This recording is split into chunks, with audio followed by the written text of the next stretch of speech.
Hi guys, welcome back.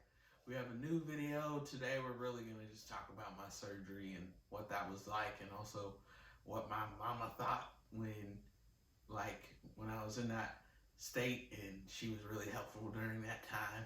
But pretty much for many people with disabilities, surgery is kind of a hard thing to go through, a hard thing to deal with. I know a lot of people with my disease have had this surgery, and going into it was kind of just an idea. Like I was like, I wasn't really sure because it's scary. It's super scary to know like what if things go wrong. But I had a good surgeon and people to surround me to help me get through it. Yeah, we had to go about 3 hours away and stay at the local children's hospital. And, we had been told a lot of, I guess, outcomes that could potentially happen. And so it's kind of a scary time for us because we had to draw on our faith and, trust that the Lord was going to take care of Kobe, because he could have, came out of it not walking, or could have came out of it with respiratory issues and been on a ventilator and whatnot. And so, since Kobe's been, I guess, challenged with this disease, not my disease, but this disease, we have not had to deal with a lot of respiratory issues, and so we didn't want to come out of the surgery on a ventilator. And so the pulmonologist actually told us that, he would need to be on a BiPAP for a while, because when he got his surgery, that he would have to be on a ventilator coming out of surgery. And so we were just believing the opposite of that, that he was going to come out of the surgery just fine and be on oxygen, 2 liters of oxygen, normally. And so when he came out of surgery, he came out with normal respiration, normal oxygen. He did really well, and the surgical team was really impressed. And we had kind of shared with them our faith, and that we were believing he wasn't going to have to use a ventilator. So it's really awesome that we kind of drew on our faith during that time, and we believed the report of the Lord. And so I think it built our faith, don't you? Yes, I believe that it really did build our faith. Um, I was just during surgery, or not during surgery, but before the surgery, uh, they kept asking me like, "Are you worried? Are you worried?" I'm like, "Well, I mean, a little, but not really, because I don't know. I just trusted the fact that I was young too. Like I'm a young buck, so Young buck.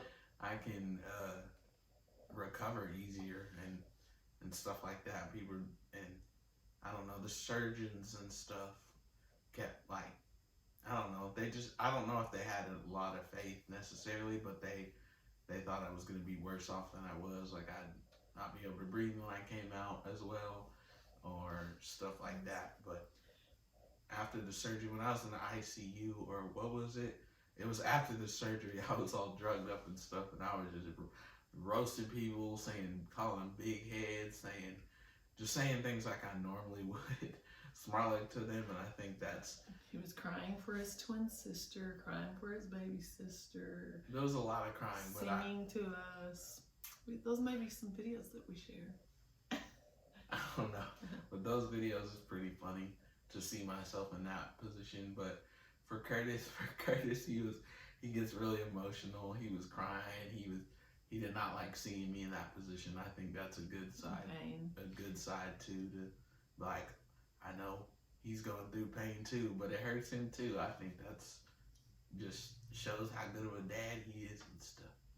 Another thing that happened was, whenever we first entertained the idea, Kobe being in a wheelchair since 2014, he got this motorized wheelchair in 2014, and so his scoliosis started to develop from sitting all day long. And he was already prone to it, I guess, genetically, because I had scoliosis when I was a kid. And so it helped that I had been through that experience, and I had my mother had helped me walk through those steps of, getting your abilities back after surgery. And so it really helped for me to have walked through that, and be encouraged that I knew Kobe could benefit from this surgery, because his back had started to get really, really bad, and was really kind of curved a lot, and I was just confident that he could get through the surgery and be more comfortable and have a better lung capacity long term. And I knew that if his disease progressed at any point, that he wouldn't be able to have the surgery if his respirations and his respiratory system was not as strong later on. And so I wanted to kind of jump on it ahead of time. And so I'm glad we did, because it took quite a while to get all of our ducks in a row and get the surgery. And so coming out of the surgery, Kobe, you had to go through a lot because you kind of lost some abilities that you weren't used to, right? And why did you lose some of those abilities? Well, for me, obviously, it's and before the surgery, my mom was like, "Are you sure you don't like want to wait later and do this, because it's not as bad? Like, that'd be a lot to go through and stuff." But I was like, no. I'd rather have the surgery now instead of it getting worse. And instead of it getting worse. Worse. No, worse. Worse. W-R-S-E. Worse. Worse. Okay. Anyway, I pretty much. But when you came out of surgery, you could no longer use your arms, because he used to be bent forward, so he was able to use his arms to feed himself. But when he was up straight, he gained quite a few inches in height because of his back curvature being straightened. And so he was no longer able to lift his arm to his mouth to feed himself, or to urinate by himself. So that was really hard for you, right? Yeah, I was really frustrated. Because he didn't have a desk then, right? No, when I got my desk or my tray, it was a lot easier to do stuff, but it did take a little bit to figure that out too, because at first it was kind of weird to lift my arm up that way, but then eventually I got used to it. But I had my occupational therapist, Kelly. Shout out to Kelly. She kind of helped me with that too, and that's, yeah. But after that, I struggled just with the fact that I couldn't reach my mouth. Like, for a long time, for that first, it was my 11th, 12th grade year. My 11th, 12th grade year, and then I couldn't feed myself. My aide at school, my para at school, would have to help feed me and help do all that stuff for me. But after a while, eventually I found things that could help me have more freedom, I guess. So that was the summer of your junior year we had it? Yes. So your senior year, you went into it, and what's really crazy is I had my surgery as a kid going into my senior year, and so my senior year, I had to wear a back brace after I'd had surgery, and I cheered in my back brace and walked through that. And some of my friends may watch this and remember me walking around and cheering, and had that big back brace under my cheerleading uniform and under my clothes. But it's cool that we both got through it. Fist bump. We both got through it, and got through all those hurdles that we had to get through. When did you feel like your senior year, was that really hard to be fed in front of your peers? No, a lot of it was just, it is what it is. But also, I didn't really eat in the lunchroom. I didn't really high school is different. I was not that social. I kind of hung out with the people who I knew liked me and who I liked to hang out with and were willing to hang out with me. So that was my last year of high school, though. 9th, 10th, and 11th, it was not, it was staying. I didn't really ever eat in the lunchroom. I always ate in like a teacher's lounge, which probably they shouldn't have let me, but no teachers really said anything to me. So I would eat in there all the time because it was quiet, and there was usually a view. Our school was really, really cool. It had open windows, and there were windows pretty much everywhere. So that was pretty cool. But surgery can be hard for a lot of people with my disease. I mean, I'm not saying I probably didn't go through the same thing they went through. It might have been better, might have been worse. I don't really know, but I think we would encourage people that if people are at those beginning stages of disease process, and they can look down the road and see what things are happening and can they get a jump on them ahead of time. To kind of, are you tired? It's very, I'm not, I guess I'm tired. It's not, we kind of do this video like later, but It's only 8:30.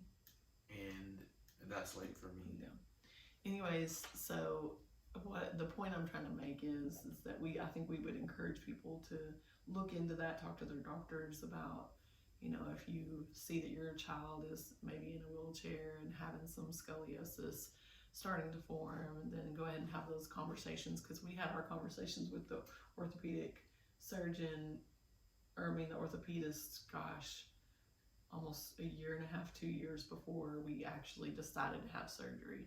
So I mean, we were having those conversations early, and then so I think we would just encourage you to have those conversations so you can maybe benefit from the surgery and just have more comfort and overall better health long term, and give yourself an opportunity to have it instead of waiting and being in fear. I mean, I know a lot of things that we go through that we allow fear and the unknown to keep us from doing it, but you know, in my own life it helped me, and in your life, you're glad you had your surgery?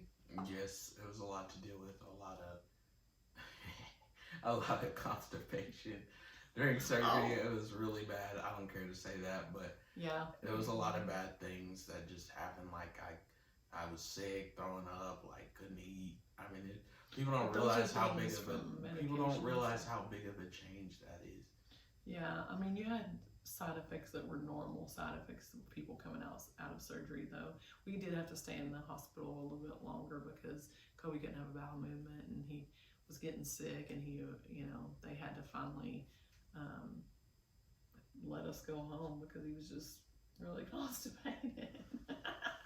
But that's like, he was full of it. That's probably a normal thing for other is. people with surgery, but it's like, that's hard on huge. your body. It changes everything. It changes your digestive system. Like, that helped me a lot. Like, I've had problems in the past, but I'm glad that the surgery helped pretty much everything. And I don't know, it's cool to see it over time, like proving that I'm just getting better and that my lungs are better. They said that it's good because they stayed where they are. They haven't gotten worse, and that's kind of how people with muscular dystrophy, that's how it works. They want to slow it down as much as possible in any way, and I think scoliosis surgery can help a lot of things.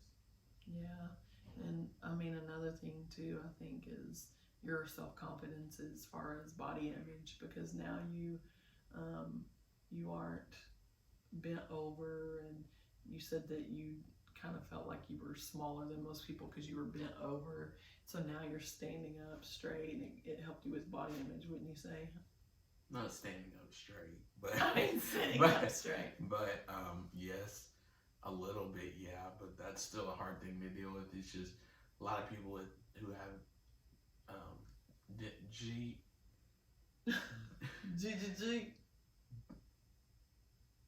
DMD? No, neuromuscular, just a wasting away disease. It can make it hard to have body confidence because you're either smaller or, like, for me, it's just we're small people. Like, we don't have much muscle, so it's kind of hard to gain weight and stuff if we do. But out of surgery, that's all the things we went through. I think it did help. It did help, I guess my body image and my confidence, because it went from having confidence to not at all, because I wasn't able to help myself or do things for myself. And now I'm here. Now we live in Florida, and my back's straight. And it was cool because during my surgery, my pretty much whole family was there to support me, and Dad made shirts that were really cool. It said, "We got Kobe's back." I thought that was pretty cool when I saw him, because it was, I don't know, it's really important. Talk about that. Encouragement too. So we were at the hotel, and we thought it was just us and my siblings there, and so our parents had died, and so we thought that we thought it was just our husbands and my siblings and his cousins. But then our extended family came, some friends came, and so we're in our hotel room and people just start showing up. And so it was just such a great time of support and love. And we've always had that sense of community, doing the Muscular Dystrophy Association walks for some years.